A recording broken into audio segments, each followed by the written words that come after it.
Kalau dia lembab, misalnya ada kebocoran atap, lembab kan. Iya. Nah, satu aja rayap yang menemukan lokasi lembab itu, dia bakalan manggil koloninya ke situ. Serem banget. Metode injeksi ini nggak berbahaya Kak, nggak berbahaya karena kita bikin lubang di titik-titik yang memang rawan, misalnya di dekat kusen pintu. Oke. Kusen pintunya sendiri kita injeksi. Rayap tuh berkembang biaknya cepet banget. Apalagi kalau misalnya rumah itu didominasi dengan material kayu. Iya. Itu wah benar-benar mereka pasti pesta di sini gitu. Yay, party gitu ya. Betul.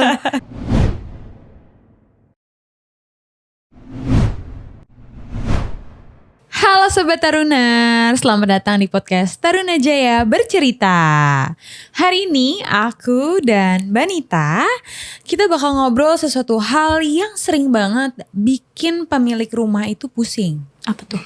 Apalagi kalau bukan soal rayap, Kak. Makhluk kecil yang berpengaruh besar. Betul, cukup merepotkan ya. Betul. Nah, hari ini kita akan bahas mulai dari kenapa rayap itu bisa jadi masalah yang serius, ke bagian rumah yang paling rawan terkena rayap itu apa aja, sampai tips supaya rumah tetap aman dari rayap. Oke, langsung aja kita bahas. Boleh. Oke, Mbak Nita. Pernah gak sih di Taruna Jaya sendiri gitu dapat proyek yang lumayan cukup banyak rayapnya gitu? Pernah. Oh. Pernah. Jadi kita itu waktu belum lama kita ada proyek renovasi. Renovasi itu rumah udah jadi, udah ditinggalin. Bisa dibilang rumah itu cukup tua. Oke. Nah, keluhan dari si owner ini awalnya cuman ganti keramik. Karena beliau ini bosen sama motif keramiknya dan ada beberapa keramik yang memang retak, rusak gitu lah ya. Pas pengerjaan kita temui di area kitchen. Oke. Di area kitchen itu ternyata kabinet dapurnya bagian belakang itu udah rusak. Dan rusaknya ini karena rayap. Aduh. Jadi kalau pasang keramik itu kan Kak, barang-barang semua diangkatin ya. Termasuk yang kabinet di area kitchen itu. Pas kita angkat itu ternyata bagian belakang si kabinet gak bisa diselamatin. Nah dari situ ketahuan lah ternyata di situ ada sarang rayap. Duh, gak kebayang sih. Parah sih kalau itu. Dan gak cuma di kitchen Kak. Jadi di area kamar lantai 2 lah. Wow. Kamar lantai 2 itu ada lemari yang digerogoti rayap. Dan kusen juga berayap. Itu sih proyek yang lumayan bikin pusing. Banyak makhluk-makhluk kecil ini ya yang merepotkan. Betul. Nah, sebenarnya bisa diceritain gak sih Mbak Nit, kenapa rayap itu sering banget jadi masalah yang serius gitu buat rumah atau satu bangunan? Pertama, dia itu mengganggu kenyamanan ya. Pasti. Mengganggu kenyamanan. Terus kalau berkaitan sama furnitur, dia merusak. Merusak, apalagi yang terbuat dari kayu. Contohnya tadi yang kusen dan kitchen itu ya. Nah, kalau kusen itu biasanya mengganggu fungsi pintu. Nanti pintu itu bakal seret atau bahkan kalau udah parah banget itu tuh bisa lepas dari dinding. Membahayakan. Iya, membahayakan jatuhnya. Terus kalau untuk furnitur, sayang dong kita beli furnitur mahal-mahal, kita udah custom furnitur mahal-mahal, tapi ternyata habis digerogotin rayap. Aduh, gitu sih. Bener-bener emang cukup PR ini. Iya. Nah, biasanya bagian rumah mana aja sih yang paling rawan diserang rayap? Apakah mungkin karena kayak posisinya yang lembab atau gimana sih Mbak Nita? Ya biasanya sih untuk bagian-bagian rumah yang terbuat dari kayu. Bukan cuman yang di misalnya rumah 2 lantai. Itu yang rawan tuh bukan cuman di lantai satunya. Tapi di lantai 2 juga kemungkinan bakal terjadi rawan. Apalagi kalau rangka atapnya masih menggunakan kayu. Kalau dia lembab, misalnya ada kebocoran, ada kebocoran atap, lembab kan. Nah, satu aja rayap yang menemukan lokasi lembab itu, dia bakalan manggil koloninya ke situ. Serem banget. Apalagi kalau atap ya. Iya. Rangka atap itu rawan banget. Kalau misalnya ditemui kerusakannya udah parah, dia bisa ambruk. Dan penghuni rumah yang di bawah otomatis bakal kena. Iya, gitu. Bener-bener membahayakan. Iya benar. Lalu apa aja sih tanda-tanda tanda-tanda awal gitu ya? Kalau rumah itu udah mulai diserang oleh rayap, Man? Awal banget ya. Ini kalau misalnya kita sebagai pemilik rumah kita harus peka, aware gitu ya. Iya.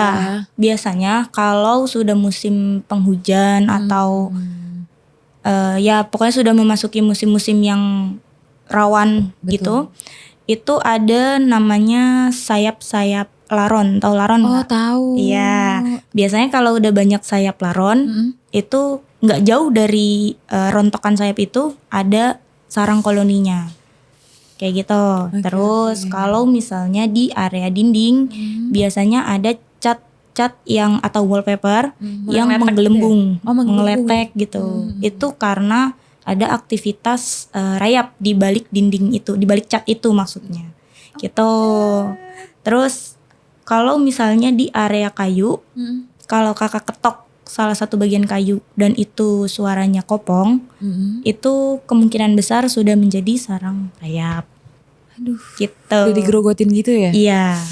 Gitu sih. Oke. Nah, sekarang kan banyak rumah modern yang pakai bahan bangunan yang terbaru nih, Mbak. Tapi tetap aman gak sih kalau kayak gitu dari rayap? Balik lagi Kak, kalau misalnya memang dia rumah lama dan direnov tanpa si owner ini memperhatikan kondisi sebelumnya, misalnya sebelumnya udah rayapan nih, tapi beliau hanya kayak udah buang sarangnya aja yang kelihatan. Beliau nggak tahu nih kalau ternyata di bawah tanah itu ada sarang koloninya. Nah, terus ada penambahan material baru yang memang bilangnya anti rayap. Itu kemungkinan akan terdampak. Nggak terdampak langsung tapi bisa aja si rayap-rayap itu bikin sarang di situ atau bikin jalur di situ. Gitu. Berarti, itu kan tetap akan gimana ya, mengganggu ya. Betul. Berarti nggak ngaruh juga ya mau itu kayak sebenarnya kalau dibilang ngaruh nggak ngaruh, mungkin sedikit mempengaruhi ya, karena kan kalau rayap itu mereka bikin jalurnya sendiri. Ya, kita nggak tahu. Kita udah antisipasi nih, tapi pakai material ini aman sama rayap. Ya memang betul aman, tidak digerogoti. Tapi bisa saja material tersebut malah menjadi jalur baru. Iya. Tuh, jalur baru untuk si rayap bikin sarang. Kan hewan-hewan ini juga cukup pintar ya. Betul. Berarti kalau kayak gitu solusinya apa dong, Manit? Bener-bener kayak dibasmi kah? Beran sarangnya itu dicari tahu gitu kah? Harusnya sih memang ditindak. Jadi penindakannya ini kalau dari versi pembasmian ada 2 Kak. Jadi ada pengendalian sama pembasmian. Kalau pengendalian, misalnya nih kakak bangun rumahnya masih belum, maksudnya masih dari tanah kosong. Dari tanah kosong dengan kondisi tanah yang kita nggak tahu kalau ternyata sebelumnya itu rumah bekas perkebunan atau kebun-kebun gitu. Nah itu rawan banget. Kalau dari seperti itu kondisinya, biasanya kita sarankan untuk semprot dulu. Jadi mulai dari awal bikin pondasi itu udah dilakukan semprot. Nah, kemudian kalau misalnya ada pengendalian yang pembasmian dan pencegahan, itu kalau rumah sudah berdiri, kayak kasus-kasus yang pernah kita tangani, itu rumah sudah berdiri, sudah dihuni dan ternyata rayapnya banyak, itu biasanya kita pakai metode yang injeksi. Itu solusi dari Taruna ya? Iya. Metode injeksi ini nggak berbahaya Kak, nggak berbahaya karena kita bikin lubang di titik-titik yang memang rawan, misalnya di dekat kusen pintu. Kusen pintunya sendiri kita injeksi, gitu. Jadi lubangnya ini benar-benar kena tanah dan itu disemprot sampai benar-benar, maksudnya diinjeksi sampai benar-benar ke kita itu merasa kalau sudah kena ke sarangnya. Jadi diinjeksinya itu bukan kayak udah sedikit aja cukup, enggak. Kita benar-benar ada prosedurnya. Oh jadi ada kayak step by stepnya iya gitu. Nah terus kalau untuk injeksi ini atau penanganan rayap ini nggak cuman ke tanah doang. Tapi di area plafon itu juga kita lakukan pemberian zat kimianya atau termisidanya itu. Oh, namanya termisida ya. Iya. Termitisida. Termitisida. Iya. Gitu. Berarti tergantung ya, tergantung bangunannya, apakah kayak sudah yang tadi Mbak Nita ceritakan, apakah masih kosong gitu kan, berbangun baru, atau kalau yang udah existing gitu kan, penanganannya juga tentunya beda-beda. Beda Kak. Sekarang pertanyaan aku, kalau misalnya rayapnya ini dibiarin aja, itu kira-kira kerugiannya akan sebesar apa sih Mbak Nita? Rayap tuh berkembang biaknya cepet banget. Apalagi kalau misalnya rumah itu didominasi dengan material kayu. Itu wah benar-benar mereka pasti pesta di sini gitu. Yay, party gitu ya. Betul. Kayak mereka tuh nemuin sesuatu harta karun kayak banyak banget kayu tempat aku gitu kan. Nah, itu pasti bakal merugikan banget. Apalagi kalau furnitur, material-material ini tuh tergolong mahal. Gak kebayang sih. Betul. Apalagi selain kerugian membahayakan juga gak sih? Iya, itu sangat mengganggu kenyamanan. Apalagi kalau banyak rayap-rayap itu biasanya juga hinggap di tempat makanan kayak gitu. Tuh baunya aja kan mengganggu. Bayang banget. Kayak gitu sih. Tuh hati-hati ya Sobat Taruners, harus waspada, harus aware. Betul. Dengan kondisi rumah kalian. Betul Kak, seperti itu. Aduh. Nah rayap itu bisa, kan emang ngerusak kayu ya dia, menggerogoti kayu gitu. Nah dia itu juga bisa ganggu sampai ke instalasi listrik gak sih kan? Bisa Kak. Jadi mengganggunya ini bukan berarti dia menggigit atau menggerogoti si kabel-kabel ya. Jadi kebanyakan kalau instalasi listrik itu kan adanya di atas plafon atau di tempat-tempat yang memang gelap. Karena kan tujuannya supaya rumah kita bagus, estetik, rapi gitu kan. Makanya kabel-kabel ini disembunyikan. Betul. Nah, tempat penyembunyiannya ini yang menjadi favorit rayap. Gitu. Jadi dia itu akan berkemungkinan akan bikin jalur. Yang tadi aku bilang, dia akan bikin jalur di area-area kabel itu. Nah, kalau misalnya si kabel ini mengganggu jalurnya rayap, otomatis dia akan menggerogoti sedikit-sedikit itu yang namanya pelapisnya itu, yang pelapis kabelnya itu loh. Tahu kan itu yang disebut mengganggu. Karena kalau misalnya si rayap itu menggerogoti kabelnya itu kan kabel terkelupas kan, tembaganya kebuka. Itu rawan yang namanya korsleting atau arus pendek listrik. Aduh. Itu yang menjadi bahaya untuk kita. Iya, gitu. Serem banget. Nyebelin banget. Emang kayak gitu. Benar-benar membahayakan loh. Iya. Betul. Wow. Nah, berarti nih kalau misalnya kejadian kayak gitu Mbak Nit, kalau misalnya pemilik rumah nih udah tahu nih tanda-tandanya ada serangan rayap gitu kan. Apa sih sebenarnya langkah pertama yang harus pemilik rumah ini lakukan gitu? Langkah pertama baiknya ya menyingkirkan barang-barang yang terkontaminasi rayap. Itu langkah dipisahin pertamanya. Gitu. Iya, karena kalau misalnya barang-barang yang sudah terkontaminasi rayap itu masih bersama dengan barang-barang yang bagus, itu rayap akan rawan pindah tempat dan nemuin lagi nih. Ini nih yang bisa target. Gitu. Kalau kasusnya seperti yang di kusen atau di atap, itu baiknya segera dibersihkan. Segera dibersihkan dan langsung hubungi pembasmi rayap. Salah satunya Taruna. Taruna bisa kok Kak. Taruna bisa bantu. Pasti bisa bantu ya Kak? Bisa.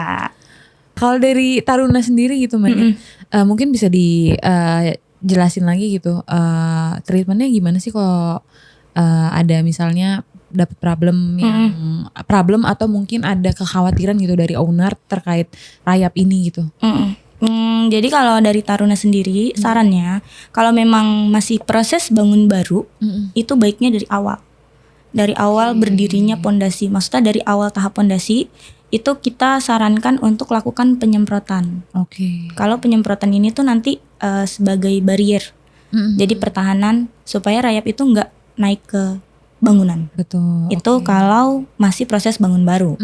Tapi kalau misal sudah rumah berdiri, ditempati dan ternyata ditemukan kendala rayap itu, bisa banget menghubungi Taruna. Nanti kita bantu tangani dengan cara paling injeksi ya, yang paling memungkinkan. Karena itu paling ramah sama penghuni rumah. Jadi nanti penghuni rumah itu nggak terkontaminasi gitu. Berarti ya emang maksudnya ya rayap juga namanya kan makhluk hidup ya, kita nggak bisa. Wah gitu kan, nggak mau ada rayap. Paling ya itu dia, kita harus mengantisipasi dengan cara yang Mbak Nit udah jelasin tadi gitu. Seperti itu. Nah gini Mbak Nit, kita mau make it clear aja biar Sobat Taruners yang nonton ini gak ada yang salah paham gitu kan. Berarti di Taruna Jaya sendiri ini memang bisa membantu untuk mengantisipasi adanya rayap atau memang menjual jasa anti rayap, apa bagaimana nih? Iya, kalau di Taruna itu memang kita bisa membantu mengatasi yang namanya problem rayap di rumah. Baik itu bangunan yang bangunan masih baru mau membangun, atau bangunan yang sudah memang berdiri. Kita bisa membantu untuk menyelesaikan permasalahan anti rayap. Dan nggak usah ragu Kak. Tenaga anti rayap kita itu sudah bersertifikat. Dan mereka itu tenaga ahli. Gitu. Profesional banget ya. Iya, karena ini kan penanganan khusus. Nggak bisa asal sembarangan. Oh kamu aja yang menyemprot. Oh kamu aja yang melakukan injeksi. Nggak bisa. Karena balik lagi tadi kan ada step by stepnya yang harus dilakukan dan diperhatikan tentunya. Seperti itu. Pastinya penanganannya aman ya. Ya aman. Terima kasih banyak Mbak Nita atas informasinya, ilmunya nih, dan tips-tips keren soal rayap hari ini. Nah, semoga Sobat Taruners yang dengerin podcast kita hari ini bisa lebih waspada dan tentunya jadi tahu nih cara melindungi rumah kalian dari serangan rayap. Ya nggak? Ya betul. Nah, kalau kalian lagi mau bangun rumah nih, atau bahkan mau renovasi dan perlu bantuan soal anti rayap, udah nggak usah segan-segan, nggak usah takut lagi, gak usah khawatir, langsung aja hubungi Taruna Jaya Bangunan.